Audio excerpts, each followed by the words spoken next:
Нашел вот такое поваленное дерево. Сейчас отрежу вот такой кусок. Вот так, ой, точнее вот так вот. И вот так отпилю. И буду делать скандинавскую свечу. Ладно, такие.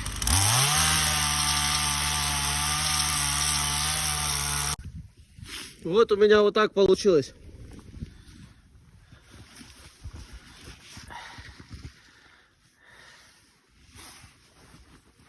Вот оно бревно, вот напилы и вот отверстие, в котором мы будем все делать. Пока все идет по плану. Без бензина разжечь не удалось, поэтому я вот так вот снегоход опрокинул. Вот. Открутил горловину и подставил вот так бутылочку, слил себе бензина.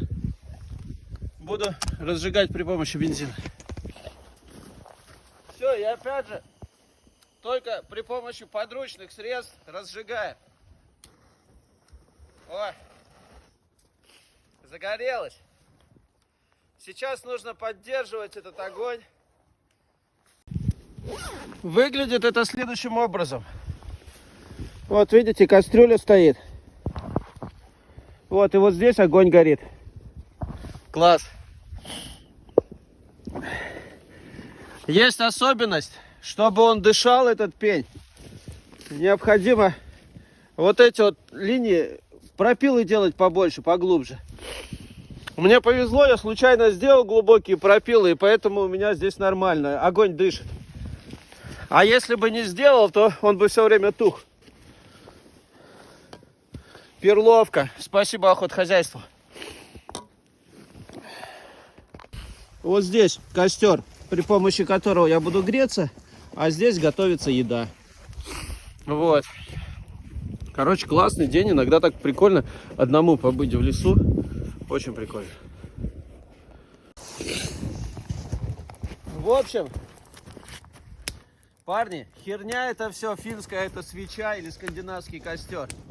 Вот он, нормальный, полноценный костер. У него нормальная температура, на которой можно приготовить быструю еду. Плюсы вот этой темы, то, что долго горит. Но температура, у меня не получилось сделать нормальную температуру.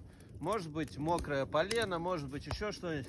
Но честно, если возникла ситуация зимой, я вот этим делом буду заниматься самым последним.